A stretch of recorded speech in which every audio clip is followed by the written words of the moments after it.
नमस्कार, मैं विशाखा ठाकुर। स्वागत है आप सभी का 3 टीवी में। अग्रणी क्रिप्टो करेंसी ने रविवार शाम को साइडवाइज मूवमेंट बनाए रखा क्योंकि निवेशकों ने मार्गदर्शन के लिए फेड के इंटरेस्ट रेट डिसीजन और इन्फ्लेशन डेटा पर नजर रखी। शुक्रवार को उम्मीद से अधिक मजबूत जॉब्स डेटा में तेजी से गिरावट के बाद बिटकॉइन $69,000 क्षेत्र में लड़खड़ा गया। इथेरियम ने भी ऐसा ही ट्रैजेक्टरी देखा। दुनिया की दूसरी सबसे बड़ी क्रिप्टो करेंसी $3,600 क्षेत्र में समेकित हुई। पिछले 24 घंटों में 26,965 ट्रेडर्स को लिक्विडेट किया गया, जिसमें कि कुल लिक्विडेशन $41.52 मिलियन था। लगभग समान मात्रा में लंबे और छोटे लिक्विडेशन ने फ्लैटर ट्रैजेक्टरी को प्रतिबिंबित किया। बिटकॉइन फ्यूचर्स में ओपन इंटरेस्ट 0.60% बढ़ा, जो कि हाजिर कीमत में वृद्धि को दर्शाता है। दूसरी ओर इथेरियम का ओपन इंटरेस्ट 0.72% गिरा। पिछले 24 घंटों में बिटकॉइन की कीमत में गिरावट पर दांव लगाने वाले ट्रेडर्स की संख्या में लंबी स्थिति लेने वालों की तुलना में नाटकीय रूप से वृद्धि हुई, जो मंदी की भावना के प्रभुत्व का संकेत देता है। टोनकॉइन सबसे खराब प्रदर्शन करने वालों में से एक है क्योंकि इसमें 6% से अधिक की गिरावट आई है और ये $7 से काफ़ी नीचे है। SOL, XRP, DOT, SHIB, AVAX, DOR, BCH और नियर से पर्याप्त नुकसान स्पष्ट है। मीम कॉइन्स ने अपनी कुछ अपरिहार्य अस्थिरता महसूस की है क्योंकि पेपे में 6% की गिरावट आई है और WYF में 5% से अधिक की गिरावट आई। वैश्विक क्रिप्टो मार्केट कैप $2.55 ट्रिलियन है, जो कि पिछले दिन की तुलना में 0.80% अधिक। पिछले 24 घंटों में कुल क्रिप्टो मार्केट का वॉल्यूम $48.92 बिलियन है, जो कि 7.34% की कमी है। डीफाई में कुल वॉल्यूम वर्तमान में $4.33 बिलियन है, जो कि कुल क्रिप्टो मार्केट के 24 घंटे की वॉल्यूम का 8.86% है। सभी स्टेबल कॉइन्स का वॉल्यूम अब $45.27 बिलियन है, जो कि कुल क्रिप्टो मार्केट 24 घंटे की वॉल्यूम का 92.53% है। बिटकॉइन का प्रभुत्व वर्तमान में 53.92% है, जो दिन भर में 0.03% की कमी है। डोजकॉइन मिक्स परफॉर्मेंस का अनुभव कर रहा है। पिछले 24 घंटों में कीमत में 8.35% की गिरावट आई है और $1 मिलियन के लेन देन में वृद्धि के कारण ट्रेडिंग वॉल्यूम 96% बढ़ा है। इसके साथ ही crypto analytics platform Into The Block के डेटा के अनुसार डोजकॉइन व्हेल ट्रांजैक्शन 24 आवर्स में 46.6% बढ़ा, जिसमें कि $4.2 बिलियन डोज प्राप्त किए गए। ये बड़े पैमाने पर खरीदारी बड़े ट्रेडर्स द्वारा कुल 27.78 बिलियन बैग के लिए होती है, जिनकी ट्रेड साइजेस $100,000 या उससे अधिक है। डोजकॉइन को व्हेल बायअप के लिए उच्च आकर्षण वाले टॉप 10 कॉइन्स में से एक माना जाता है और खरीदे गए 27.78 बिलियन कॉइन्स को इन खरीदारों द्वारा विश्वास मत माना जाता है। कॉइन्स की कम कीमत को एसेट्स के लिए विश्वास का वोट माना जाता है, जिसका मार्केट वैल्यू पिछले 7 दिनों की अवधि में $0.145 तक गिर गया। क्रिप्टो करेंसी मार्केट वर्तमान में एक महत्वपूर्ण बिकवाली का अनुभव कर रहा है। XRP ट्रेडिंग वॉल्यूम में 103% की वृद्धि का अनुभव कर रहा है। इस उछाल को ब्रॉडर मार्केट टर्मोइल के बीच XRP पर बढ़ते ध्यान के लिए जिम्मेदार ठहराया गया है। बिकवाली के वजह से पिछले 24 घंटों में $410 मिलियन का लिक्विडेशन हुआ, जो कि अप्रैल के मध्य के बाद से सबसे अधिक है। पिछले 24 घंटों में XRP ट्रेडिंग वॉल्यूम 2 गुना से अधिक होकर $2.21 बिलियन तक पहुंच गया है, जो कि ट्रेडर्स के बीच बढ़ती रुचि और गतिविधि का संकेत देता है। मई के लिए मजबूत नॉन फार्म पेरोल नंबर के कारण शुक्रवार को क्रिप्टो मार्केट में गिरावट आई, जिससे कि चिंता बढ़ गई कि फेडरल रिजर्व जितनी जल्दी अनुमान लगाया गया था, उतनी जल्दी इंटरेस्ट रेट को कम नहीं कर सकता। जनवरी 2022 के बाद से पहली बार अनएम्प्लॉयमेंट रेट बढ़कर 4% हुआ। क्रिप्टो कस्टडी सर्विस और ट्रेडिंग प्लेटफॉर्म बैक $255 मिलियन मूल्य की कंपनी को अपनी एसेट बेचने के लिए तैयार है। कंपनी, जो एक क्रिप्टो कस्टडी सर्विस और इंस्टीट्यूशनल इन्वेस्टर्स को लक्षित करने वाला एक ट्रेडिंग प्लेटफॉर्म संचालित करती है, ने 7 जून से अपने शेयर्स में 30% तक की वृद्धि देखी। कंपनी ने यह भी घोषणा की है कि उसने अपने upcoming crypto electronic communication network BACTX के लिए आवश्यक तकनीक प्रदान करने के लिए क्रॉसओवर मार्केट के साथ साझेदारी की है। बैक 2021 में मर्जर के माध्यम से पब्लिक हुआ। कंपनी ने मार्च तिमाही में $21.3 मिलियन का नेट लॉस दर्ज किया, जो कि पिछले साल की तुलना में 53% सुधार है। ये सेल तब हुई जब क्रिप्टो इंडस्ट्री एक्विजिशन एक्टिविटी में वृद्धि का अनुभव कर रहा है। ब्रोकरेज फर्म रॉबिनहुड कथित तौर पर $200 मिलियन में बिटस्टैम्प खरीदने की योजना बना रही है और US bitcoin minor right platforms कथित तौर पर कैनेडियन राइवल बिटफार्म्स के $950 मिलियन के अधिग्रहण के लिए इच्छुक है। डिजिटल करेंसी इकोसिस्टम में गिरावट मीम कॉइन मार्केट में महत्वपूर्ण लिक्विडेशन का कारण बन रही है। कॉइन ग्लास के डेटा से कुल $413.85 मिलियन के लिक्विडेशन का पता चलता है।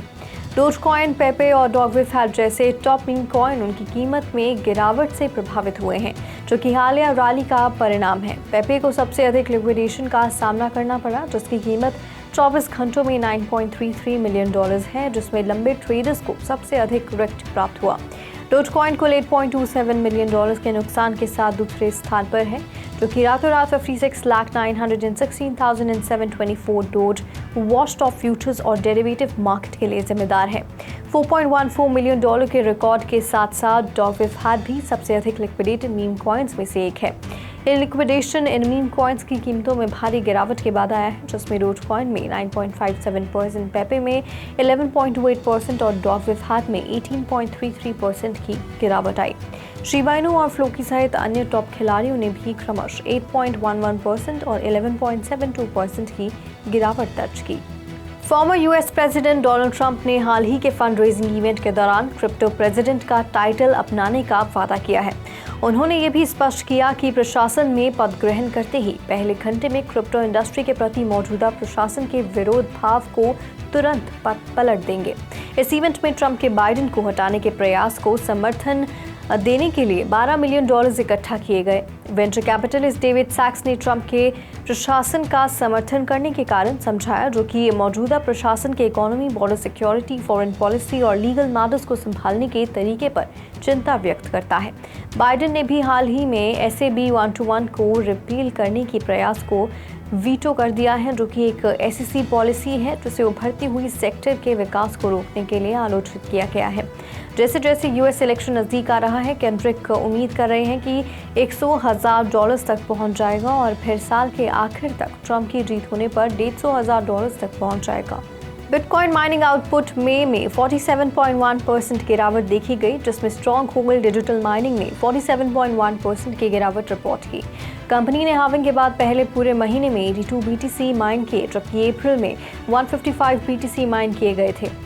इस महीने के लिए रेवेन्यू 46% गिर के $5.2 मिलियन हो गया है, जिसे स्ट्रॉन्ग होल्ड ने हाल्विंग के कारण बताया। एवरेज हैश प्राइस अप्रैल में 0.095 से गिरकर $0.052 पर हुआ और ट्रांजैक्शन फीस 7.4% तक गिर गई। साइफर माइनिंग ने मई में 166 BTC माइन किए, जो कि मंथ ओवर मंथ 43.9% की गिरावट थी। मैराथन डिजिटल ने मई में 616 BTC प्रोड्यूस किए, जो कि अप्रैल के 850 BTC से 27.5% कम था। हालांकि इसने मई में माइनिंग ब्लॉक की संख्या बढ़ाकर गिरावट को कम किया और 170 ब्लॉक जीते। मैराथन ने मई के अंत तक 17,857 BTC रखे और मई में 390 BTC बेचे। ग्रीनस्पार्क, राइट प्लेटफॉर्म्स और बिटफार्म्स ने भी अपने BTC आउटपुट में सिमिलर गिरावट रिपोर्ट की। बिटकॉइन हाल्विंग 20 अप्रैल 2024 को हुई, जिससे कि ब्लॉक रिवॉर्ड 6.250 से 3.125 हो गई और माइनर डिफिकल्टी पर असर पड़ा।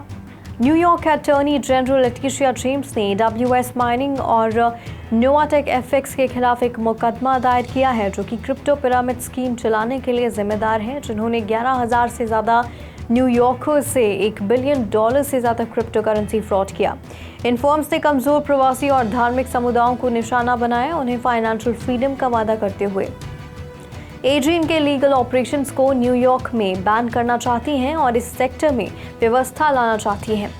इन फर्म्स और उनके संस्थापकों पर इन्वेस्टर्स से झूठे वादे करने के आरोप है, जिससे न्यूयॉर्कर्स को अपनी इन्वेस्टमेंट में नुकसान उठाना पड़ा। अगस्त 2019 से अप्रैल 2023 के बीच इन्वेस्टर्स ने नोवाटेक के साथ $1 बिलियन से ज़्यादा क्रिप्टो करेंसी जमा की, पर सिर्फ एक छोटी सी राशि प्लेटफॉर्म पर कभी ट्रेड हुई।